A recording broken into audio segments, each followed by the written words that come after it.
know that there are total 23 pair chromosome, that is 46 chromosome. Okay, out of which 44 are the autosomes and one pair, that is 2 chromosomes, are the sex chromosome.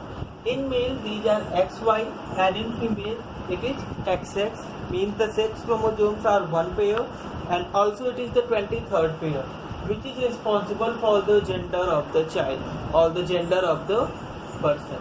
Okay, so in a adult human there are 46 chromosomes, out of which 44 are the autosomes which are responsible for the body characters. The 44 chromosomes are similar in the both male as well as in the female. They do not determine the sex of the person, they do not affect the sex of the person, but get affected by the sex. How? So they are affected as the male or female external structures, male or female external appearance, that was controlled by the sex chromosome. Okay, so now at the time of gametogenesis, means when gametes are going to form, gametes means sperm in the male and egg cells in the female, the 23 pair is got separated as 23 only. That is from 46, each gamete, either it is sperm or egg cell, get 23 and 23 chromosomes. 23 and 23. Similarly in the female it is 23, 22 plus X and 23, 22 plus X. So out of these 46 chromosomes, 44 are same and the remaining one pair, that is as a singular unit, now it is present either in sperm or egg cell. ठीक है, तो यहाँ पर egg cell और sperm cell दोनों में ही 22 plus sex chromosome यानी कि ऑटोसोम्स प्लस सेक्स क्रोमोजोम की स्टैब्लिशमेंट होती है, इसका एक पेयरिंग होता है. ठीक है, सो व्हेन द स्पर्म्स और egg cells are going to be fertilised, means sperms and egg cells are going to be mixed with each other, we know that only one egg cell is capable to fertilize with the only one sperm cell. ठीक है, so egg cell always have 22 plus X. हम यहाँ पे देख सकते हैं कि 22 plus X और 22 plus X दोनों में से कोई भी egg cell हो वो 22 plus X type of chromosome ही बियर करेगा. बट यहाँ पर क्या हुआ, अगर egg cell से 22 plus X यानी कि the sperm having X chromosome is fertilized, then the child will develop as the female child because it has 44 plus XX type of chromosome. That was the female child's chromosome. ठीक है, whereas if the sperm having the Y chromosome as the sex chromosome is fertilized with the egg cell, the child will be developed as the male child. ठीक है, that is 44 plus XY. So here we can conclude that in case of human, the Y chromosome or X chromosome of the male is responsible for the gender of the child. That is, it is the male who is responsible for the gender of the child. In case the sperm having X chromosome is going to be fertilized with the egg cell, the zygote will be developed as a female child. If the sperm having Y chromosome is going to be fertilized with the sperm egg cell, then the child will be developed as a male child. ठीक है, so यहाँ पर gender के लिए responsible कौन है, it is the mail. तो यहाँ से एक तो सेक्स डिटर्मिनेशन 3 नंबर का क्वेश्चन आता है, then after value based question आ सकते हैं या सोसाइटी से रिलेटेड प्रॉब्लम, जो अभी जैसे एप्लीकेशन बेस्ड क्वेश्चंस की ज़्यादा बात हो रही है. ठीक है, पहले ये वैल्यू बेस्ड टाइप से आते थे, अब ये एप्लीकेशन बेस्ड आते हैं. सो एप्लीकेशन बेस्ड क्वेश्चन में आप अपनी सेक्स डिटर्मिनेशन जो आपने 10th में पढ़ा या किसी अदर क्लास में पढ़ा, उसे आप सोसाइटी के वेलनेस में कैसे यूटिलाइज करोगे. तो ऑब्वियसली वी कैन यूटिलाइज हमारे आसपास जो भी पर्सन है. अगर हमने कहीं पे देखा कि जेंडर डिस्क्रिमिनेशन हो रहा है, वैसे तो gender discrimination already punishable offence है, बट कहीं पे जेंडर डिस्क्रिमिनेशन हो रहा है, किसी फीमेल को या किसी अदर को जो है कि जेंडर के लिए प्रताड़ित किया जा रहा है, इन द सेंस उसे जो है टॉर्चर किया जा रहा है. So here we can convince the others that it is the male who is responsible for the gender of the child. बार बार लड़की होना भी क्या है, ये भी मेल के स्पर्म्स पे ही डिपेंड करता है। यहाँ तक क्लियर। अभी हम आते हैं एक दूसरी प्रॉब्लम, जेंडर से ही रिलेट करता है। वैसे तो हमारा सोशल बहुत बड़ा प्रॉब्लम है, जेंडर अनइक्विलिब्रियम, जेंडर का डिसबैलेंस होना। इन जनरल हर 1000 बॉयज पे अगर 1000 गर्ल्स होंगी तभी वो सोसाइटी जो है फुल्ली वेल मैनेज्ड है। बट अभी हो क्या रहा है, हमारे पास ईच एंड एवरी 1000 बॉयज पे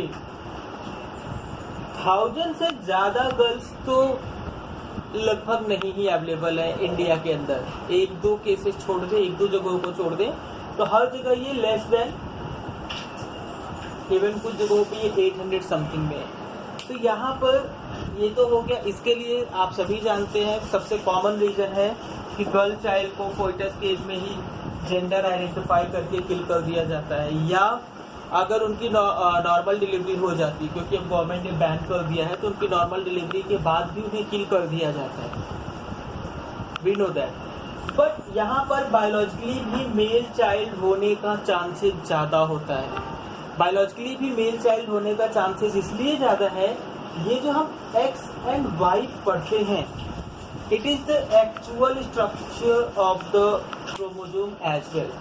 जो एक्स और वाई क्रोमोसोम्स है उनका एक्चुअल स्ट्रक्चर भी यही है, लगभग इसी तरीके का।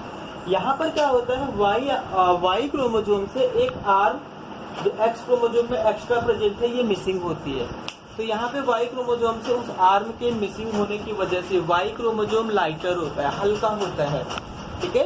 तो जब ढेर सारे स्पर्म और स्पर्म सेल जो है कि फीमेल के यूट्रस में जाते हैं, वैजिना से जो है कि आगे बढ़ते हैं, तो एक्स और वाई दोनों वाले ही क्रोमोसोम वाले जो स्पर्म्स हैं वो मूव तो कर रहे हैं, बट वाई क्रोमोसोम वाला जो स्पर्म है वो हल्का होने की वजह से ज़्यादा फास्टर होता है। वो ज़्यादा क्या होता है, फास्टर होता है। सो नॉर्मल वे में भी बॉय क्रोमोसोम, बॉय जेंडर वाले चाइल्ड होने के चांसेस ज़्यादा हैं। नॉर्मल वे में भी क्या है, बॉय क्रोमोसोम यानी कि बॉयज के होने के चांसेस ज़्यादा है, क्योंकि वाई क्रोमोसोम वाले स्पर्म की स्पीड फास्टर है due to being lighter in nature. ठीक है। और भी बहुत सारे रीजन है, पर सबसे पहला तो ये एक रीजन होता है मैकेनिकल रीजन, बहुत इंपॉर्टेंट रीजन है। तो यहाँ भी जो है कि बॉयज का जेंडर होने का चांसेस ज़्यादा होता है। ठीक है। तीसरी चीज है, a question is asked why it is said that the gender of the child is only a chance or only a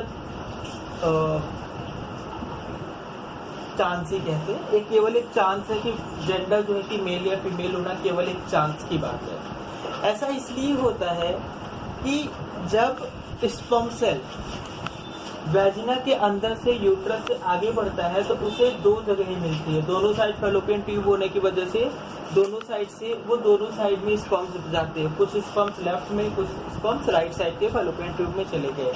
now the sperms don't know where is the egg cell, किस जगह पर egg cell है।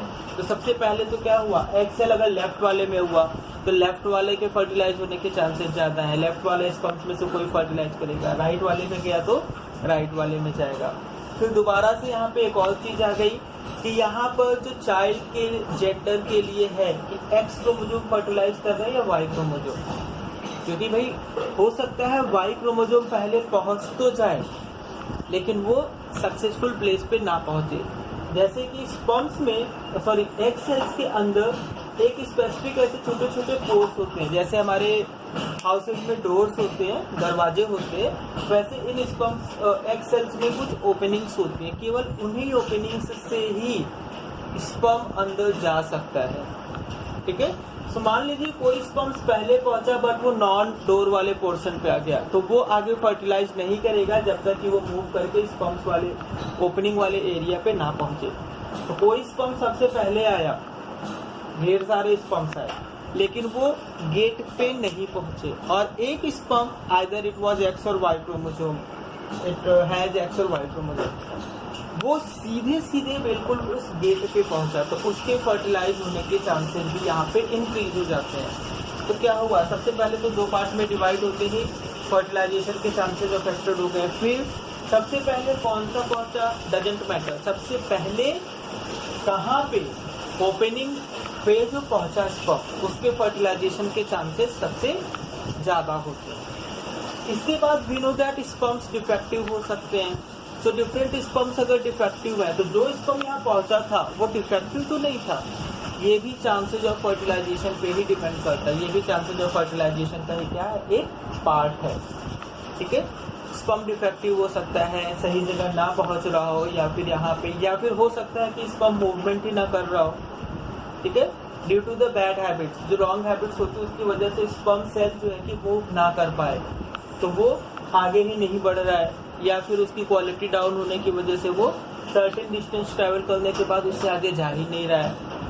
ठीक है, और फिर female के अंदर बहुत सारे प्रॉब्लम्स होते हैं, वैजिना या फिर यूट्रस का जो स्ट्रक्चर है वो प्रॉपर वे से आपका सुटेबल कंडीशंस ना प्रोवाइड कर रहा हो। ठीक है, या फिर उसमें कोई अदर मैकेनिकल डिफेक्ट हो जिसकी वजह से फर्टिलाइजेशन सक्सेसफुल ना हो पाए, या फर्टिलाइजेशन के बाद आगे बेबी का डेवलपमेंट सक्सेसफुली ना हो पाए। So these are the certain point जिनकी वजह से क्या हो सकता है, जेंडर ऑफ चाइल्ड है वो तो डिसाइड हो रहा है, लेकिन वहाँ पे जो चांसेस ऑफ फर्टिलाइजेशन है वो पूरा का पूरा एक छोटा सा चांस बन के रह जाता है। ठीक है, आज की क्लास में हमने क्या पढ़ा, sex determination as well as sex determination और चाइल्ड से रिलेटेड कुछ छोटी मोटी प्रॉब्लम जो हमारा पूछा जा सकता है। ठीक है, टोटल जो 46 क्रोमोसोम्स होते हैं उन्हें हम डिप्लॉयड सेट कहते हैं। क्या कहते हैं, डिप्लॉयड सेट। ठीक है, ये जब हाफ में डिवाइड होता है 23 पेयर से केवल 23 नंबर में डिवाइड होता है तो हम इसे डिप्लॉयड सेट कहते हैं, या वन सेट ऑफ जीनोम कहा जाता है। क्या कहा जाता है, जीनोम का एक सेट। ठीक है, तो यहाँ पर क्या है, एक सेल में वन सेट ऑफ जीनोम होता है, और नॉर्मल जो एडल्ट है, नॉर्मल जो चाइल्ड डेवलप हुआ है उसमें 2 सेट ऑफ जीनोम्स होते हैं। ठीक है,